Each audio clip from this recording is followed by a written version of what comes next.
ሰላም ጤና ይስጥልኝ። እንዴት ናችሁ? ደህና ናችሁ? እኔ በጣም ደህና ነኝ፣ እግዚአብሔር ይመስገን። ክብሩ ይስፋ ለመድኃኒዓለም። እንግዲህ እንደምታውቁት ይሄ ወር የምርቃት ሰዓት ነው እና ለምርቃት የሚሆኑ አበባዎችን ለምን አልሞክርም? እዚህ በፊት ለአበባዎችን ሰርቻ አሳይቻችሁ ነበር። አበባዎችን ስለምን አልሞክርም ለምርቃት የሚሆኑትን ብዬ እንደዚህ ሞክሬያለሁ። በጣም ነው የሚያማምሩት። በነገራችን ላይ ልጅም ተመራቂ ነች። ለሷ የሚሆን አበባ ከምገዛ ራሴ ለምን አልሰራም ብዬ እንዲሰርቻለሁ። በጣም ነው የሚያማምሩት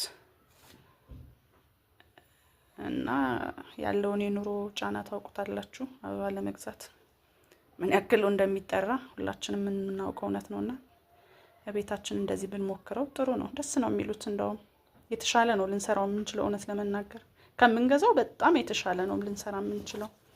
ያው እንዴት እንደሚያማምሩ እኔ ለልጄ እንዲሰርቻለሁ። በሚቀጥለው እንዴት እንደምንሰራቸው አብረን እናያለን። እውነት ለመናገር አብረን እንሰራለን፣ እንሞክራለን። መሞከር ነው፣ የማይቻል ነገር የለም፣ እንችላለን። እንግዲህ ከእንደዚህ አይነት ነገሮች ነው እየሰራኋቸው ያለሁት። እነዚህ ናቸው። እነዚህን በመቆራረጥ ለቅጠል ምናምን የምንጠቀመው ይሄ ነው። መስራት እንችላለን። ይሄም ያስፈልገናል። ወደፊት እንዴት እንደምንሰራው እንግዲህ እናያለን አብረን። ዛሬ ግን ከእናንተ የምፈልገው እስኪ እቺ ከዚች አይነቷና ለምርቃት የሚሆነው እንድትመርጡልኝ ይፈልጋለሁ። እናንተ ናችሁ ዛሬ የምትመርጡልኝ የትኛውን ላርግላት የሚለውን።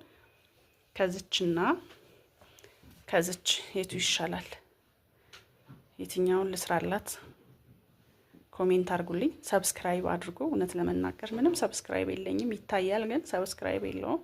የምታዩ ሁሉ ሰብስክራይብ ብታደርጉ ደስ ይለኛል እና ምርጫችሁን እናንተን ነው የምጠብቅ። እናንተ ኮሜንት ላይ እንግዲህ ብዙ ድምጽ ያገኘውን ነው የምሰራላት። እጠብቃችኋለሁ። አመሰግናለሁ።